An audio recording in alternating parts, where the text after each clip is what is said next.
भारत जंग के मुख्तलिफ हथकंडे इस्तेमाल कर रहा है। पहलगाम के वाक़ये को पाकिस्तान के सर देना, बगैर इंटेलिजेंस के, बगैर सबूत के पाकिस्तान पर इल्ज़ाम लगाना, ना सिर्फ इल्ज़ाम लगाना बल्कि पाकिस्तान में मौजूद मसाजिद पर, मदरसों पर और शहरी इलाकों पर, सिविलियन एरियाज़ जहाँ पे बच्चे और ख़वातीन मौजूद थे, उन पर हमला करना एक बुज़दिलाना हरकत है। जब पाकिस्तान ने इस बुज़दिलाना हरकत का मुंह तोड़ जवाब दिया और इंडिया को अपने ही बाल खुद नोचने पड़े, तो अब उसने ड्रोन्स के ज़रिए पाकिस्तान में हमला करने की कोशिश करना शुरू कर दी है। ड्रोन्स मुख्तलिफ तरह के हैं, जिनमें से हैरोप ड्रोन को खुदकुश हमला आवर ड्रोन समझा जाता है। इसके अलावा जासूसी के लिए भी वो पाकिस्तान में ड्रोन भेज रहा है। इस सब का मकसद क्या है?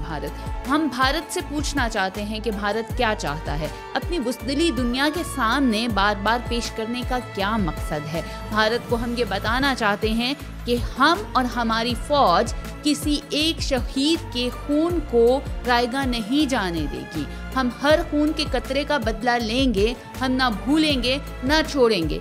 बगैर तो अगर तुम में हिम्मत है तो सामने आकर बॉर्डर खोलो और जंग लड़ो। पाकिस्तान जंग नहीं चाहता, लेकिन पाकिस्तान इस किस्म के पोशीदा तरीके से हमलों का जवाब ज़रूर देगा। जैसे हमारे वज़ीर आज़म ने कहा कि हम खुद चूज़ करेंगे कि हमने किस टाइम पर, किस जगह पर कैसे जवाब देना है। पाकिस्तान जिंदाबाद, पाक फौज पाइंदाबाद।